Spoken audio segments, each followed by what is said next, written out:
రాజేంద్రనగర్ నియోజకవర్గం మాణిక్యమ్మ కాలనీకి చెందిన రమేష్ కుటుంబాన్ని ఎమ్మెల్యే ప్రకాష్ గౌడ్ పరామర్శించడం జరిగింది. రమేష్ ను కొడవలతో దాడి చేయడంతో మొన్న మృతి చెందడం జరిగింది.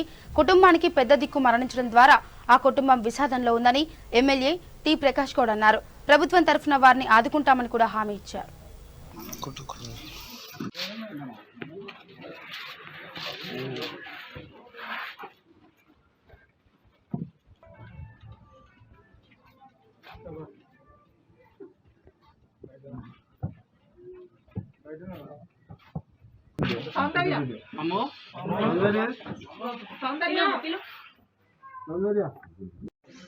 సార్ నా పేరు అనిత. భర్తను చంపిండు బాలయ్య. రోడ్డు మీద గొంతు కోసేసిండు. 15 రోజులు పానాలతో కొట్టుమిట్టాడి చచ్చిపోయిండు.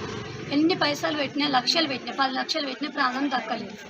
నాకు వెనక ముందు ఏ ఆధారం లేదు. నా 2 పిల్లలు ఉండరు, ఆడపిల్లలు. ఆయన బయటికి రావద్దు. ఆయనతో ఎప్పటికైనా ప్రాణహాని. మాకు చంపినోడు బయటికి రావద్దు. నాకు ఏ ఆస్తి, ఏ ఆమ్దాన్ లేదు, ఏ ఆస్తి లేదు, ఎవరు సపోర్ట్ లేనందుకు నా బిడ్డకు ఒక్క జాబ్ అడుగు. కేసీఆర్ సారు ఒక్క జాబ్ పెట్టి అన్నారు. ఒక్క జాబ్ ఇస్తే సార్ వాడు చంపినందుకు బయటికి రావద్దు. మీరు ఒక ఎమ్మెల్యేకే కానీ ఎవరికి అఫీషియల్కి ఎవరికైనా రిప్రజెంటేషన్ ఇచ్చిరామా? పోయినాం, కలవలేదు సార్. కలవలేదు సార్. నా భర్త హాస్పిటల్ ఉన్నప్పుడు పోయినాం, కలవలేదు. నా భర్త హాస్పిటల్ ఉన్నప్పుడు పోయినాం, కలవలేదు. అయినా ఎమ్మెల్యేల సార్ దగ్గరికి పోలీస్ స్టేషన్ తిరగలేదు సార్. ఎందుకంటే నా భర్త బతుకుతాడు అనుకొని మేము 15 రోజుల నుంచి హాస్పిటల్కే తిరిగినాం. 3-4 హాస్పిటల్ మార్చాం సార్. హాస్పిటల్ తిరిగింది. లాస్ట్ 15 రోజులకి గొంతు మీద నరికినాక ఆపరేషన్ అయినాక కూడా ఎంఆర్ఐ స్కాన్ తీసిర్రు, ఆపరేషన్ అయ్యింది. అవన్నీ పని చేయలేమంటే పెద్ద నరం తెగిందంట సార్.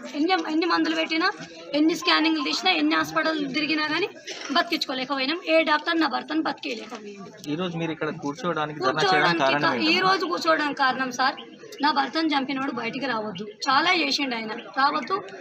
నాకు వచ్చిన పరిస్థితి, నా పిల్లలకు వచ్చిన పరిస్థితి ఇంకోరికి రావద్దు.